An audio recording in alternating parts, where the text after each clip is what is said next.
бүгд татвартай болсон. Ятууд одоо 10 тууртай экспортын дотор авч байгаа. Тэгээ энэс шалтгаалаад ерөөсөө үнийн асуудал энэ барилгын үндсэн материалаас болж үн өсөж байгаа.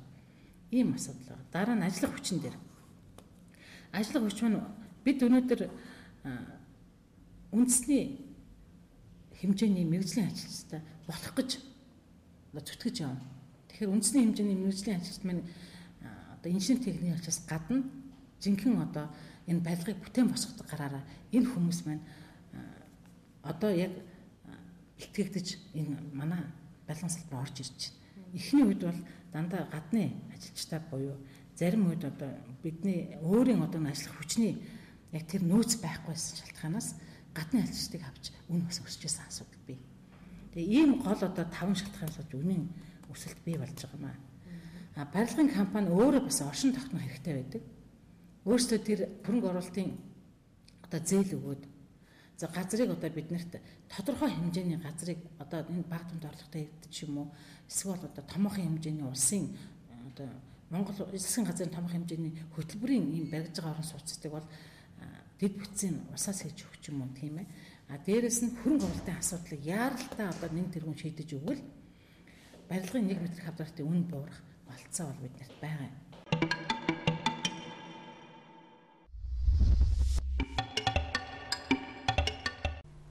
Бидний дараагийн сэдэв уламжлалт хөрөнгөний захын зөвлөгөө мэдээлэлээр үргэлжилж байна. Манай нэвтрүүлгийн хамтрагч BDSEC компанийн мэргэжилтнүүд хөрөнгөний захын талаарх сүүлийн үеийн мэдээллийг танд хүргэнэ. Манай урд өмнөх нэвтрүүлгийг үзэж брокерийн пост данстай эсгээ шалгуулсан үзэгчид үнэт цаасны харилцаанд оролцохдоо бүтэн 20 жилийн турш ойлголцож ажиллаж чадаагүй хуучин брокерийн пүүсээс олж өөр багтай хамтарч ажиллаж болох хэсэг талаар их асуусан. Тэгвэл ийм боломж бий. Тухайн хүн заавал анх данс нээлгсэн пүүстэй харьяа ялгадах албагүй. Дансаан дээд тал нь 5 хүртэлх пүүст холболт хийлгэн нээлгэж үйлчлүүлэх боломж байгаа. Одоогийн мөрдөж буй хөрөнгөний зах зээлийн хуулиар энэ зохицуулалтыг шийдэж өгсөн байдгийг. Хөрөнгөний зах зээл дээр хэдэн ч төвтэй байж оролцож болно. Өнөөдөр хөрөнгөний бийж дээр үнцаас нь арилжаалагч байгаа компаниуд 100 төгрөгийн үнэтэй хувьцаанд арилжаалагч байгаа компанич байж байна тийм 800 мянган төгрөгийн үнэтэй нэг шиг 800 мянган төгрөгийн үнэтэй хувьцаанд арилжаалагч байгаа энэ компаниуд ч байж байгаа. Тэгэхээр бол хөрөнгөний зээл хөрөнгө оруулмаа гэдэг маань бол яг том утгаарнтэй мөнгөтэй хүмүүсийн авдаг ажил гэж ойлгож болохгүй. Энэ бол том эндүүрэл болно. Өнөөдөр 100 төгрөгийн хувьцаа авсан ч гэсэн та тухайн компани хувьцаа авсан ч гэсэн та энэ компанид хөрөнгө оруулж байна. Хөрөнгө оруулагч гэж өөрийгөө ойлгох хэрэгтэй.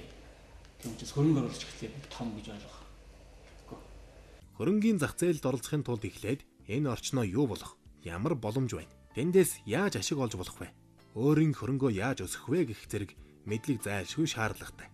Тийм ч учраас Эрдэнэс том толгойн хувьцаа тараасантай холбоотойгоор Монгол Улсын засгийн газар, төрийн байгууллагууд, мэргэжилтнүүд хөрөнгөний зах зээлийн талаар мэдлэг олохыг чухалчлан уриалж байгаа юм.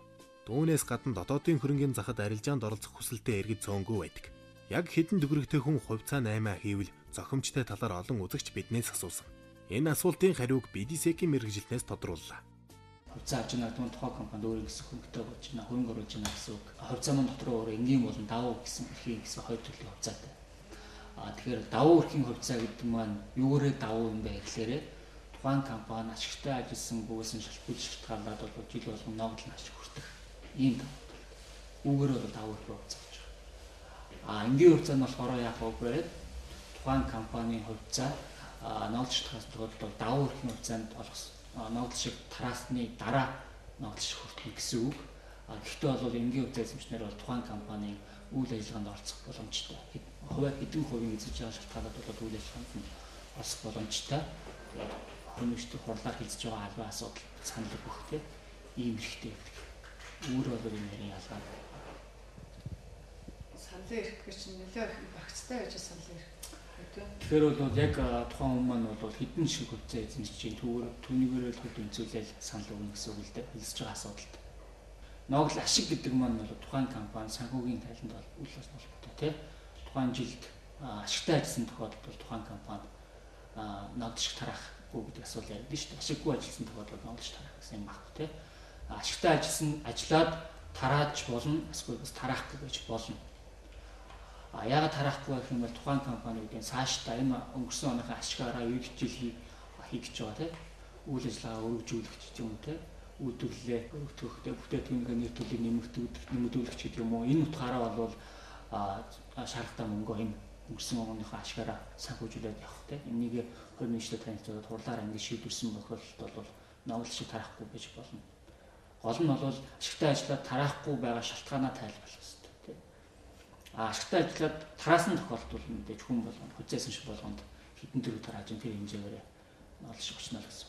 Тэгэхээр хөрөнгөний зах зээлд орсноо гэдэг маань бол бас тодорхой хэмжээгээр өөрийн хоригдлсан мөнгөөр орох хэрэгтэй л дээ. Тэгээ тэрийг өсгөж олон хариуцуулгач тийм. Тэгэхээр бол нэгсэнд бол хүмүүс өөрт байгаа илүү хэрэгцээнээсээ илүү мөнгөнүүдээ мөнгө хөрөнгөний зах зээлд хөрөнгө оруулах замаар өсгөх юм боломжтой. Тэгэхээр бол яашгүй хөрөнгө хоригдлалаар л хэлсэн гэсэн.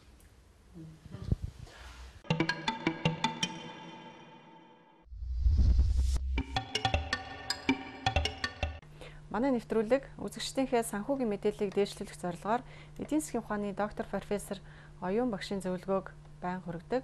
Энэ удаа манай нэвтрүүлгийн зөвлөх дараах мэдээллийг бэлтгэж ирсэн байна.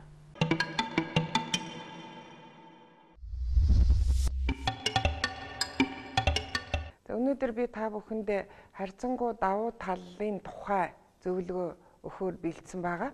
За бид нэр өнгөрсөн санхүүгийн зөвлөгөөн дээрээ хүмүүс яаж хуримтлалтай болох вэ? Яаж орлогоо нэмэгдүүлэх вэ гэдгийг бол зөвлөсөн байж байгаа. Энэ өнөөдрийн зөвлөгөө бол дээрх зөвлөгөөнүүдийн үргэлжлэл болох юм аа.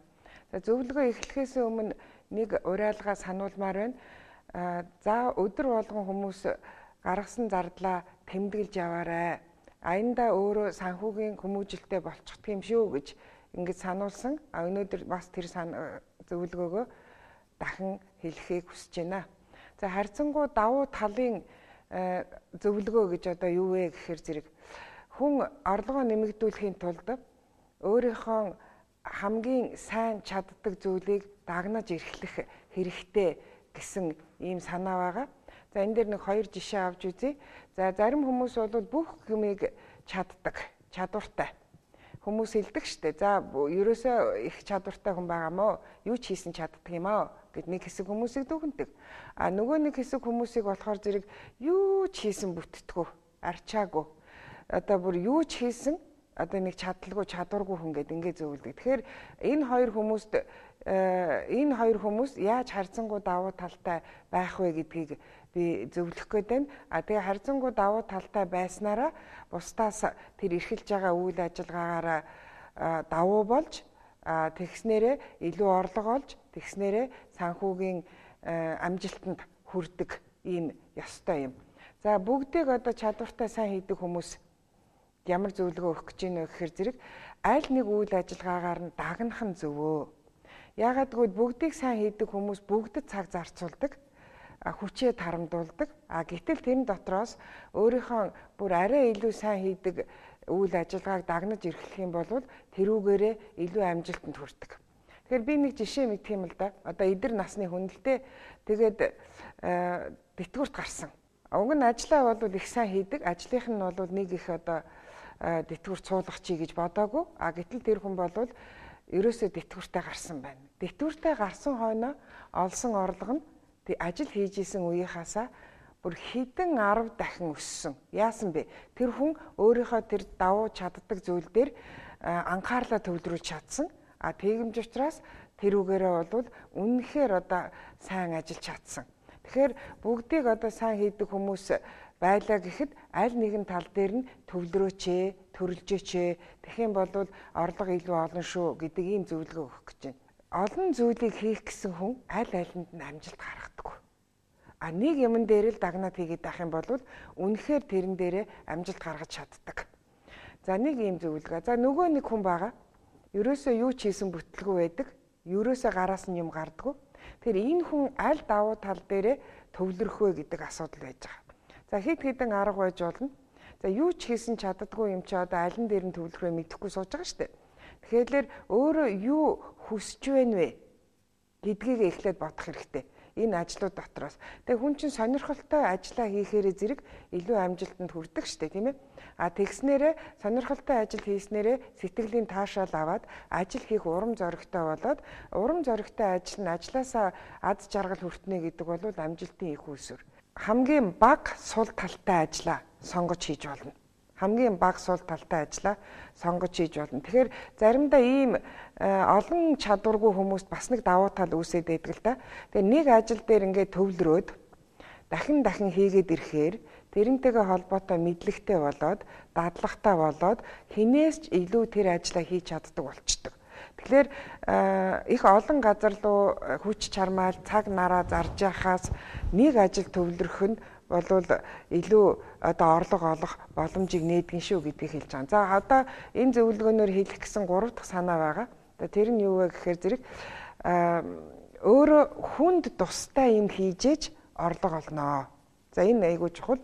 Тэгэхээр мэдээж хэрэг бусад хүн хэрэглэхгүй тийм бүтээгдэхүүн үйлчилгээг санал болгоод тэр хүмүүс борлуулалтаа хийж чадахгүй.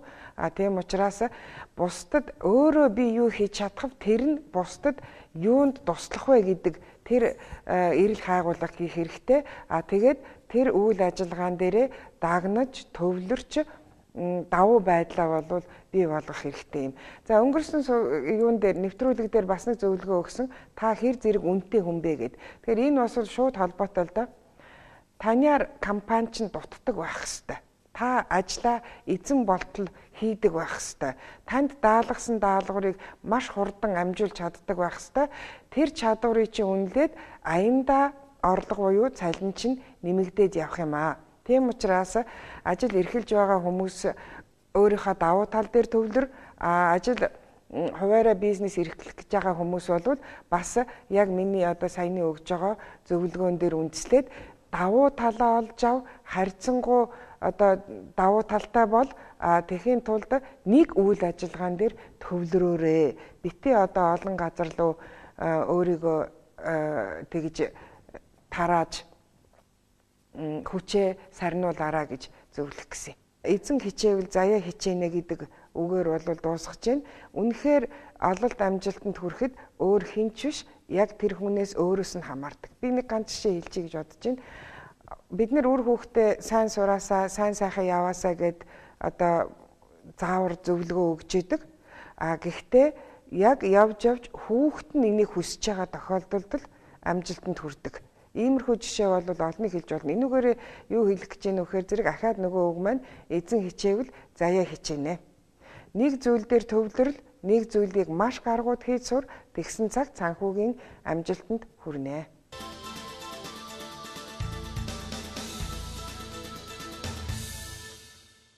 Чинэлэг монголчууд улам олон болтгоо оройтой. Манай нэвтрүүлгийн ээлж дугаар үүгээр өндөрлөж байна. Дараагийн нэвтрүүлгээр дахин уулзъя. Түр баяртай үзэгчдээ.